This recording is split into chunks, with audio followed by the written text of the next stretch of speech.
Nepal country হিসাবে আমাদের থেকে স্বয়ংসম্পূর্ণ কম, সেই হিসাবে নেপাল যদি ভিএফএস যদি নিয়ে আসতে পারে, তাহলে আমরা কেন ভিএফএস নিয়ে আসতে পারবো না?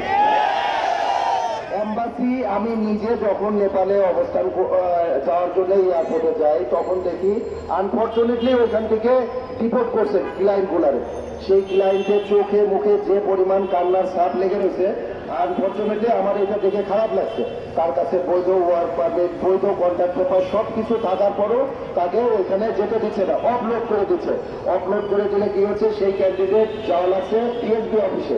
টিএসবি অফিসে 4 দিন এখানে ঘোরাঘুরি করার পরে কারোর আপলোড উঠছে, কারোর আপলোড উঠছে না। এর ভিতরে তার 1-1.5 লক্ষ টাকার লস। সে যে রকম মানসিক যন্ত্রণা ভোগ করছে, এটা আমাদের কাছে দেখে অনেক খারাপ লাগছে। আর সর্বোপরি হিসাব করছি যে হয়তো এম্বাসি নিয়ে আসতে সময় সাপেক্ষ ব্যাপার, অনেক প্রসেসিং এর ব্যাপার, কিন্তু সরকার ইচ্ছা করলেই ভিএফএস নিয়ে আসতে পারে, ইচ্ছা করলেই ভিএফএস নিয়ে আসতে পারে। কিন্তু সেই ভিএফএস এর আন্ডারে সমস্ত এম্বাসি গুলো কাজ করবে। রোমানিয়া, ক্রোয়েশিয়া এবং যত এম্বাসি আছে এই ভিএফএস এর আন্ডারে কাজ করবে। এটা আমাদের প্রাণের দাবি যে আমরা এই ইউনুস স্যারের মাধ্যমে আমরা এই ভিএফএস এর সমস্ত কার্যক্রম যেন বাংলাদেশে পরিচালিত হয় এবং যত দ্রুত সম্ভব এইটা যেন আমরা করতে পারি, এর জন্য সরকারের কাছে দাবি জানাচ্ছি আমরা।